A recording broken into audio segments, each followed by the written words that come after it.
of the fact that they're too far away from you to do anything to you in order to take objectives, maybe grab some mercenaries, push a little bit when you have the room, that kind of stuff. So this is a little bit more of a, I don't know, strategic, patient, I can't get there too fast, wait for me team kind of map. If you're not familiar with it, we're going to be gathering seeds from camps on the top and the bottom. Teams want to gather 100 seeds because once they do, they can put on that Garden Terror suit and wreak havoc upon their enemies. But let's introduce these guys to you right away. Wild Growth is going to be wearing blue. Jordo will be playing Thrall Collusion on ETC.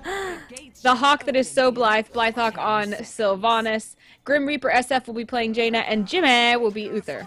And actually a dancing Thrall, which makes me really happy, from Jordo. And then on the side of Throwcademy, we've got Kaz's Requiem on the Tassadar. Seftuko's playing the Candy King Muradin. Jason is on Rhaegar with Yam on Vala and Luda on the Illidan. And they're going to be going for the party lane in bot, I think on both sides. Yep. Yeah, not a surprise. Pretty standard there. We've got one in mid and in top. Tassadar is going against Thrall, as well as ETC and Muradin tanking up against each other here in the mid lane. Sylvanas, these three here from Wild Growth waiting to hopefully get a pick and being rewarded. Now, actually, yeah, Luda's going to jump in, so they had to actually back away there. But Jason did take some damage. Yeah. It takes a lot of damage to take Jason down, even though he is a quote-unquote lowly support. Yes, he's got a lot of heals, and then of course he can wolf away. Something really cool about Rhaegar is that you don't have to take the time to mount up. He mounts instantly, turning into a wolf and running away, so that's something that's really cool. And actually, I would love you to take a look at the talents on the side of Wild Growth, as there are 3 heroes with block. That's going to be difficult. Interesting. So, kind of answering to that nya team composition, saying like, okay, we're gonna nya ourselves. You can't hit us. Stop it. Yeah, that's really crazy. Even on Thrall, I mean, and Uther, it's crazy. So there's going to be another engagement here at the bottom, but Collusion actually is coming in. He's going to try to catch somebody. Jason, Yam, and Luda are able to get away, but are going to miss out on some of those seeds. Meanwhile, Jordo's kind of by himself up top by Seftuko and Kazis. So Seftuko and Kazis, for the most part, picking up most of these seeds, but Jordo is hanging in there with the rest of them, while his teammates pick up more seeds on bot. Yeah, Wild Growth being able to pick up quite a few seeds there, stealing the quote-unquote safe seed camp on the bottom from their opponent's Throwcademy, so they're probably feeling pretty good. Experience is even for both teams, and we don't see clear advantages emerging. We don't see any mercenaries being caught yet, so very much so the seeds are the order of the day at this point. Jordo was actually trying to be sneaky and take out the Garden Terror on top, the Shambler, I should say, but Kazis quickly saw that. He's got some good vision with Oracle, of course, but I think he just probably realized it too, because he was like, where's my buddy on top? Oh, not here. Yeah, Seftuko on Muradin being so bold with the sustainability of Muradin and the escapability, being able to just jump right into the middle of things and not worry too much about dying. Rhaegar healing him up, but actually, as I say that, Seftuko does get melted down, proving me wrong, which I don't mind at all. So being a little too overconfident there. Yeah, well, one thing that he'll have to take notice of is even the great Muradin can fall when it comes to 2 poisons from Envenom from both Thrall and Sylvanas. That time he didn't take it from the Thrall, just the Sylvanas, but that's going to be a lot of poison damage going down. And already Jason actually getting stunned. They are going to be pushing very heavily here on bot, taking down 1 tower already, and looking to take this other one as well. That's going to just continue to help them get a gain in experience. Yeah, and as they gain experience faster, obviously they're going to be looking at new talents faster. Although Seftuko and Luda coming down, Illidan jumping right in to try to do some damage, but they're so close to their gate. Blythehawk being willing to stay and fight just a little bit longer because he can teleport right out. They're going to be fine. They're going to back for mana and health, but their lane was pushed so nicely, Sylvanas will be able to clean that right up. It looks like, though, Throwcademy is going to take this opportunity to try and grab this Garden Shambler. Only Collusion and Blythehawk are here to contest. Probably will not be able to do anything but maybe steal a couple little seeds. as it looks like, wow, Throwcademy actually respecting them, backing off just a little bit. Only a little bit of health left on this Garden Shambler. Now, Jason getting very, very low, and actually a blizzard is going to finish him off. Now they're trying to chase Luda. He's going to be the next one to fall, and they drop 2 people very quickly. And while Throwcademy may have started this Shambler, Wild Growth is going to be the one to reap the benefits of its death. Oh yeah, timing was just so sharp there. There was only just one moment where where Throwcademy could have finished that off and grabbed the seeds, Wild Growth only being able to steal a few because there were only 2 there. I think maybe they thought the rest of the team was there to back them up, backed off, and by the time they got out of position, there was nothing more they can do. Now Wild Growth is going to pick up the top Shambler as well. They're going to have plenty of seeds. Only 48 seeds on that that phase went to Throwcademy, so the Garden Terror will grow for Wild Growth. They'll be able to use that to push, and since they already have the bottom lane towers and wall pushed in, they may choose to push there, they may choose to push somewhere else, but they've got a lot of advantages going for them at this point. They are 1 level of experience ahead as well. Well, the first Garden Terror usually pretty weak, but can still get a lot done. Teams also did a great job of grabbing Merc camps before the first the Terror was grabbed, and actually Blythewalk is going to get caught here, but Luda's the one who takes a lot of damage. Those Envenoms just being so handy here, and they're going to take down Illidan, who won't be here to really help them with the defense. Jordo's being really smart, moving back and forth, not taking too much damage, only attacking when there's minions there to do so. Otherwise, he just wants to play safe. He doesn't want to just lose all of his health right away. Yeah, and going up, it looks like maybe to think about helping the team, but backing off when he saw that the mid lane was unprotected, being able to take out 2 towers and almost the entire wall before Yom, Sethuka, and Luda come to contest. Jordo now heading down, maybe thinking about the bot lane, but like you said, playing it really safe, not wanting to put himself in a position to get picked off, as his team does reach 10 and is ready to team fight with heroic abilities. And with that, Sylvanas, they're just able to push down this top.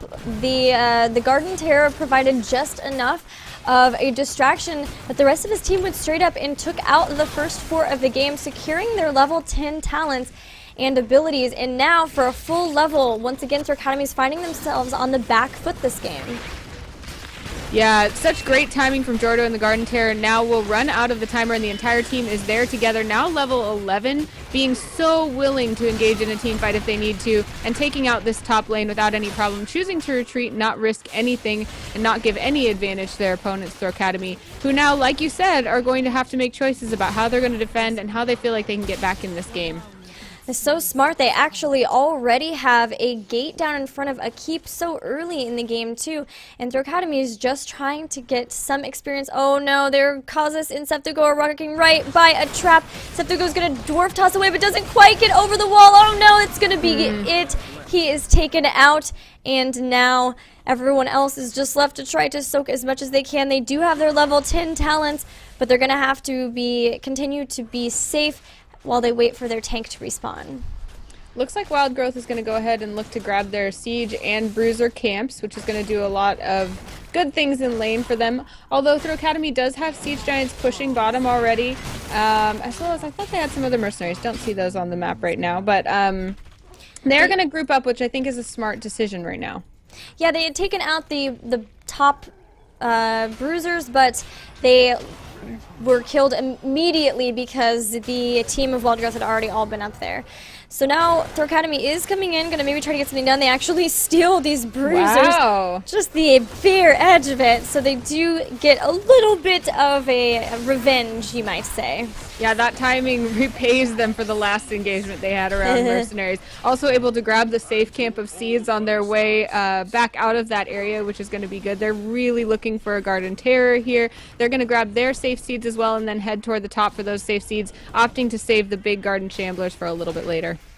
Man, those Siege Giants on bottom have been pushing this fort for forever. I think they started on the wall and are now on the actual fort, and the fort's halfway down.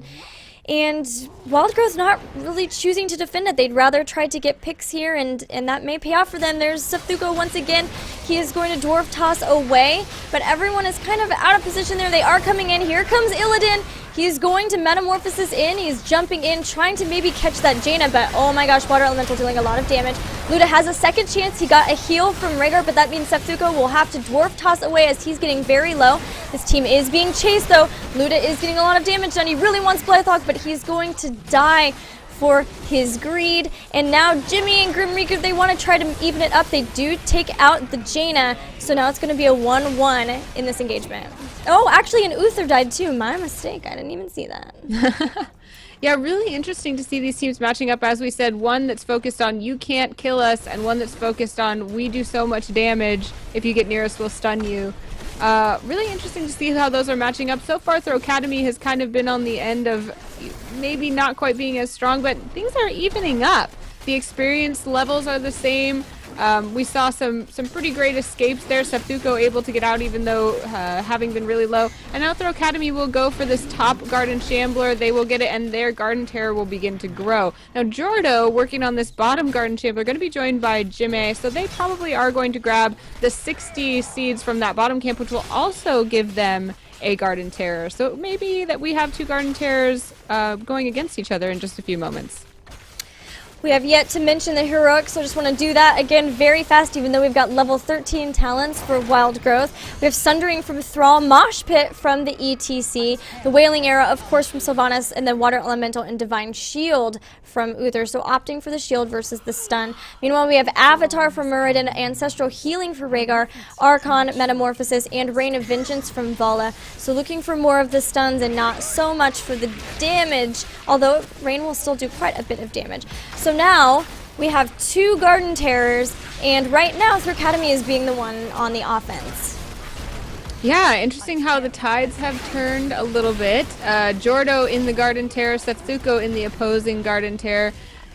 Looking like Jordo has decided to use Garden Terror for defense and staying grouped up with their team, which is probably the right call here.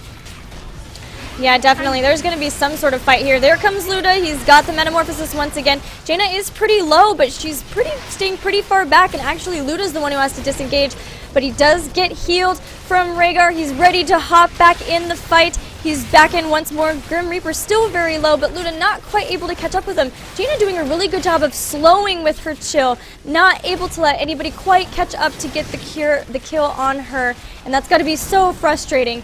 Meanwhile, the Terrors are just sort of dancing together, hitting each other, slapping with plants, but they are... You notice that Throwcademy are the ones on the offense. They're still able to throw down those plant pots and get some damage on the fort, too. Yeah, it looks like Jordo being really careful, not wanting to be caught out in that terror suit at the wrong time. Although it looks like the terror for Septuko will melt, and now Jordo, being still in the Garden Terror suit, should try to take advantage of being there. It looks like Throwcademy knows that and are going to retreat to safety, but they've done a lot of damage. Very good use of their Garden Terror here. They'll be able to defend fairly easily, as there are only 7 seconds left on the terror for Jordo. Yeah, they were actually able to keep their terror the full amount of time, even though it was terror versus terror. Both teams able to do that, so that's really, really cool to see. Excellent usage of both Garden Terrors there. And if you notice, Throwcademy have caught back up in levels. Yes, absolutely. Really cool to see how these teams match up as we grow toward the mid and late game. The sustainability that we were looking for from Throwcademy is starting to definitely play a part. We saw some points where we really should have seen people die, and they did not. And again, Luda being able to just get out of that fight, even with all sorts of damage being put on his head. And baited out the mosh pit.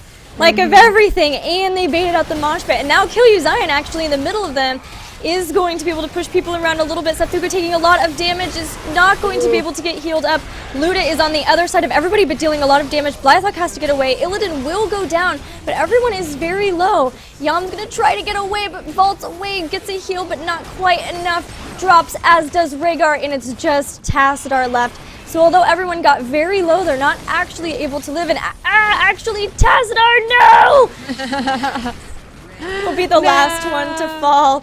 And that's going to be a fort and probably more pushing here, at least this gate, especially with the Sylvanas for Wild Growth. In those small quarters, kind of winding around in the bushes there wasn't a lot of places to run away from the immense amount of damage that especially Jaina could deal out. When you can't run away from the falling ice spears of death, that is not a good place to be. And there was also some slowing that caused some team body blocking. So even with the sustainability that they had, even with the healing that they had, it looks like Throwcademy not quite able to come out on top in that fight. And that will bring them back down in experience to a point where level 16 talents have now been achieved for Wild Growth. They're very well equipped to fight as we go into this next seed gathering phase. Oh yeah, these level 16 talents are huge because there's 2 Blood for Bloods, Imposing Presence on ETC as well, and Northern Exposure, which is going to make enemies vulnerable. Whoever Jaina can hit with that Cone of Cold, they're going to take more damage.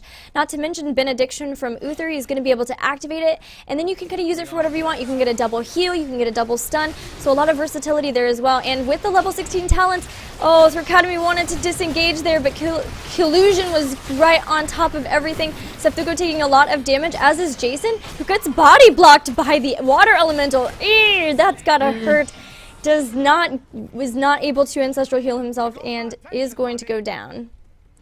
So the Muradin was maybe something we were interested in. How do you feel like Muradin is working out for Septuko so far? Well, he's getting burned quite a bit, so even with the high health value, now something to note is, of course, they were down talent levels and they've been kind of down in talent levels, but I'm not sure. He's got stuns, but he doesn't really have any displacements, you know? Like, ETC's got the ability to kind of throw people around a little bit, and of course, Diablo's got the ability to throw people around, so the stuns help, but without actually being able to force somebody toward his team, it might be sort of a disadvantage here. That's probably what I would think there. Yeah, I think I'm not seeing the follow-up that Muradin needs too, where Muradin kind of gets in the middle of the fight and then there's not a whole lot to protect him once he starts being the focus of all of the fire. So maybe we need to see a little bit more of a follow-up from Throwcademy. Rhaegar, of course, bearing the burden of the healing, but they do have that 1.5 support. So I feel like we should be seeing an even harder to kill Muradin on behalf of Throwcademy. Here's what I really like seeing, though, is 3 Blood for Bloods on the side of Throwcademy. So they're ready to burn somebody down, and I bet that somebody is probably going to be the Jaina. There's the stun on her. Luta's jumping in. He really wants her, but she's got a Divine Shield, and now Luta is way out of position, takes a plant to the face, as this causes Requiem, and he's trying to dimensional shift out, but is still stuck right in the middle of the action. He's going to go down, followed by Vala, and that was 3 quick heroes down, with Jordo still having a full plant terror to deal damage with. Yeah, not damaged, and also having about 50 seconds left on that clock. So absolutely we'll see 2 towers and a wall go down here. Septuko and Jason are the only ones left to defend. 2 people that are great to have defending, but can't do a ton of damage to these guys. They can take a lot of damage, but not deal it. So we're probably going to see a lot of structural damage here, and this really is looking good for Wild Growth. Yeah, something to notice is we haven't seen the Sundering actually dropped too many times. And I think they're saving it for some sort of contingency plan or something like that. But meanwhile, they've taken out the keep on bot, and now Jordo and friends, that is the plant terror and friends, are just moving up to mid, dropping some plant pots. The terror is about done. It's just got a few seconds left. Looks like Throwcademy wants to come in and try to engage here. They know that they've only got a few more precious seconds before the opposing team picks up those level 20 talents, so they're trying to make an engage happen, but Wild Growth were ready and they disengaged. Yeah, Wild Growth actually sent ETC to stand by the Bruiser camp and be ready the second it spawned to bring it down. So really looking to just push super hard here in the bottom lane, it looks like. They'll bring their siege camp with them as well.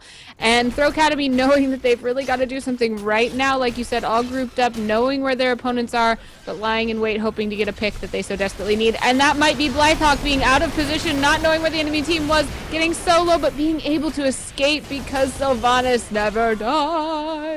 Never dies, but Rhaegar does, and Luta's going to try to metamorphosis out, is going to be able to get there, but I'm not so sure about Kazis and Septuko. Kazis is going to prescience away and heals up from that as well, so they're going to be safe, but there's 2 people down, and 5 people pushing onto this keep with the Sylvanas. It's doing nothing to them. They're going to continue to push on in and do some damage. They've got 16 seconds to make something happen here before Rhaegar is up. They're dropping Mule. Mule has been dropped on the core, and everyone's jumping in, but Luda is already going down. And Seftuco's got to jump away. Can't really do much. Neither can Kazis. They're not really damage dealers. Here comes Yanni's going to try to do something. Oh, Grim Reaper getting very low. Has to blink away. Gets Divine shielded, but they're still taking damage. Throwcademy trying everything to try to defend this core. They even shield it, but it's not going to be enough. And GG. Second game will go to Wild Growth as well, and they will move on to the finals. So interesting that that core may have actually been able to be defended. We saw a really strong defense there if the timing on that bruiser camp had not been so perfect.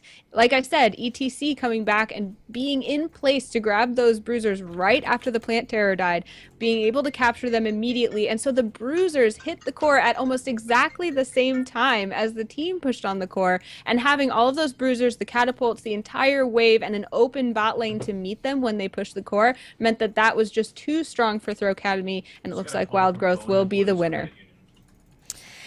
So much damage from Sylvanas and from Jaina, just catapulting above the rest, even 10,000 more than Vala, which definitely not everything, but that is so much damage to try to deal with there from both of them, proving that those two are definitely two of the strongest damage dealers in the meta right now. Yeah, really cool. And also we're seeing, again, very few deaths on behalf of Wild Growth. Thrall, ETC, and Sylvanas, Jorda, Collusion, and Blythehawk not dying at all that entire game. So, again, very cool. Only 1 death each for Jaina and Uther. So, mad props to Wild Growth, really just playing very strong in this series. Yeah, and even showing us a little bit of special things, too. We got to see the Thrall, and even proving that you can ban the Diablo, but Collusion's still able to make it work with the ETC. But I love that we saw Thrall obviously making a very calculated choice in when to use the Sundering, and we saw it there when they were trying to engage on the Sylvanas there at the end. They didn't have as favorable of a position, and so Thrall threw the Sundering to kind of push people away and kind of turn the tide as far as positioning goes in favor of his team once more, and it definitely worked. They were able to pick up the kills when it went for the keep, and then won the game in that clutch defense, not quite being enough there right at the end of the core. Really interesting, too, like you mentioned, we saw those 3 blocks and those 3 blood for blood. So a really coordinated team talent pick there, which I think may have made a difference in how the team engaged and how they were engaged with. Yeah, that's definitely true.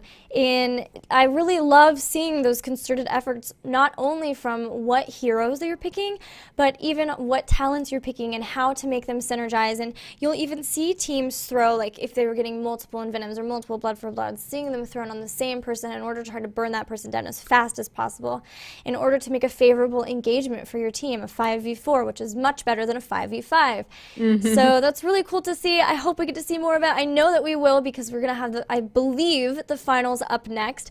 We do have Wild Growth, the winner of that match in the finals, and the winner of either Shattered Gaming and Kappa Wolves, which I'm not sure of yet. But guys, we are going to go to a quick break, and when we come back, we will have that for you. See you soon. Bye. $300.